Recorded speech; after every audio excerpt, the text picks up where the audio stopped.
Okay, so today we're diving into the world of addiction recovery, but from a different perspective than we usually take, and with a method I'll admit I wasn't super familiar with before you brought it to us, family systems theory or Yeah. FST, and I think a lot of our listeners are probably in the same boat. They've heard of like family counseling and things like that, but this seems to go a bit deeper. Yeah, it really does. So maybe you could start us off by explaining exactly what makes FST unique.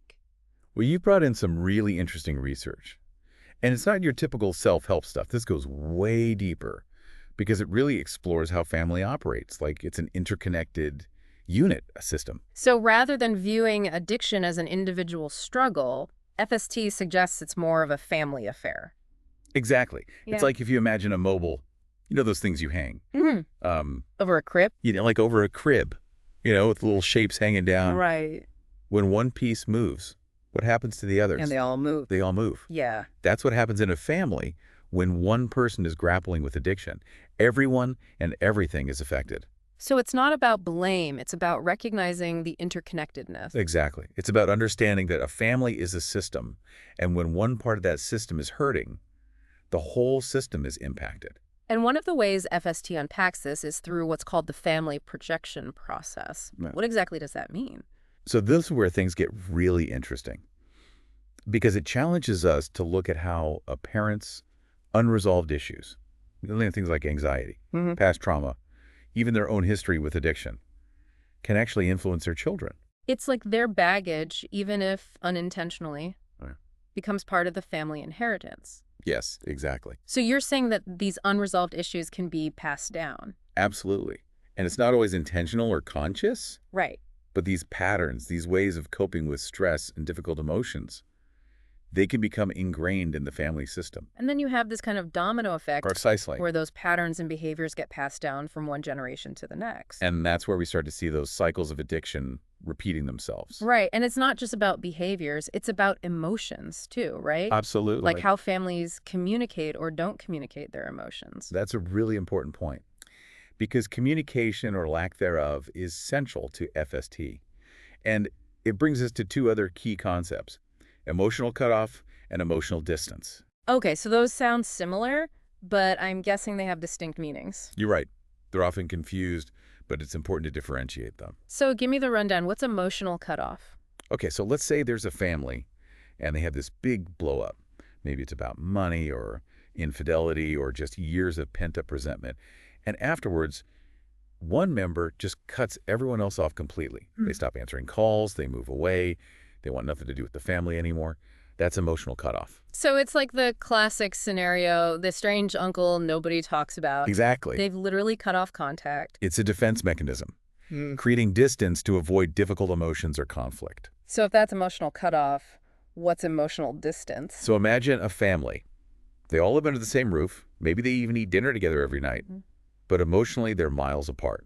Like ships passing in the night. Yeah. They haven't necessarily severed ties. But there's no real connection. Exactly. And that lack of connection, that sense of isolation, it can be a breeding ground for addiction. Because when people don't feel seen or heard within their own families, they often turn to other things to numb the pain or fill the void. Right. It's like the family system itself becomes a breeding ground for unhealthy coping mechanisms. That's a powerful way to put it. And what I appreciate about FST is that it doesn't just analyze these dynamics, it provides tools to untangle them. That's the beauty of it. Like the genogram, which we touched on earlier. Right, the genogram. That's a really cool tool. So for our listeners who are hearing about this for the first time, can you explain a bit more about what a genogram is and how it's used in the context of addiction recovery? Sure. So you know how most families have a family tree with names and maybe dates of birth and stuff? Yeah, like a visual representation of the family lineage. Exactly. Yeah. Well, a genogram takes that a step further. Think of it like a family photo album. But instead of just smiles, we're capturing the medical history, both physical and psychological. Oh, wow.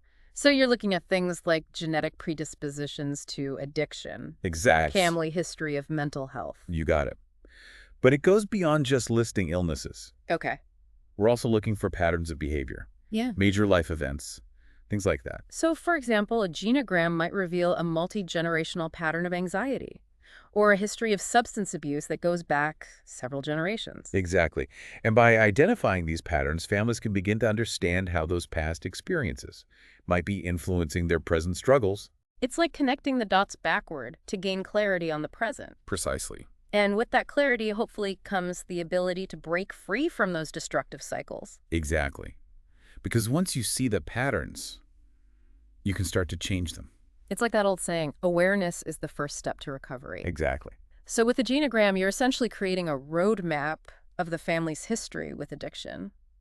Yeah, and not just addiction, but any kind of dysfunction or unhealthy pattern that might be contributing to the current situation. So how does that work in practice? What does a typical FST session look like? So we've got this genogram, this roadmap of the family's history with addiction. But then what? How does FST actually help a family change those patterns and move toward recovery?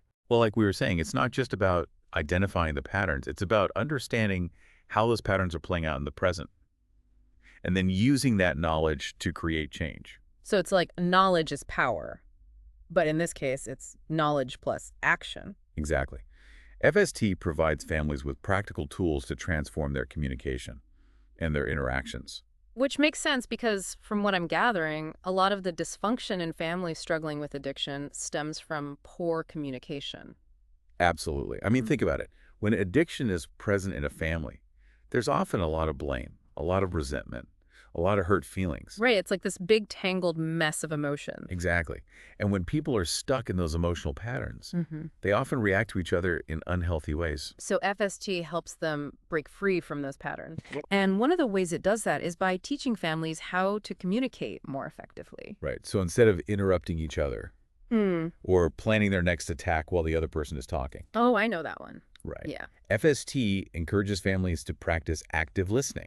Which sounds simple enough, but I imagine it's pretty challenging for families who aren't used to actually hearing each other. It can be a game changer, though, because when people feel heard, they're more likely to open up, and they're less likely to resort to those old defensive patterns. It's about creating a safe space for communication. Exactly. And part of that is about learning to express your own needs and feelings. Absolutely. And that's where I statements come in. Ah, yes, the classic I statements. Okay. We've all heard about those. It sounds so simple, but it can be really effective because instead of saying, "You always make me feel," Which just puts the other person on the defensive. exactly, you say, Yeah. "I feel," and then you state your feeling. So it's about taking ownership of your own emotions rather than blaming others for how you feel. And that can be a huge shift for families because it takes the focus off of blame Mm. and puts it on individual experience and responsibility. And I imagine that kind of shift in communication can help to stabilize the emotional system, which is something I saw mentioned in the research. Yes, absolutely. Addiction is like an earthquake. It shakes the whole family's foundation. And leaves a lot of damage in its wake. Exactly. Yeah. So FST helps families to rebuild that foundation by teaching them how to communicate and process their emotions in a healthy way. It's about creating a safety net, woven from healthier communication I like that. That's a great way to put it. and emotional regulation. So the next time a crisis hits, Right. the family is more equipped to handle it without falling apart. Exactly. It's about building resilience. And this benefits everyone involved, right?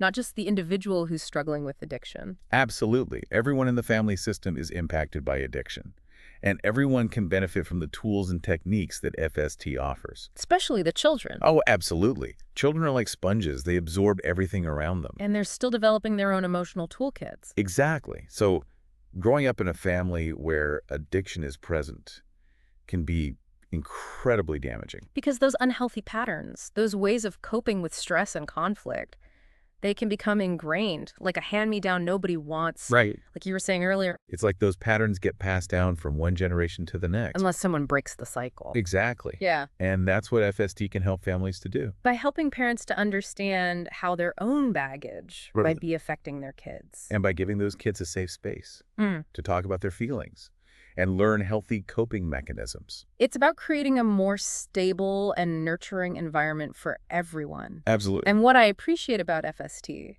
is that it doesn't shy away from acknowledging the potential downsides. Right. The limitations. Yeah, Because no approach is perfect.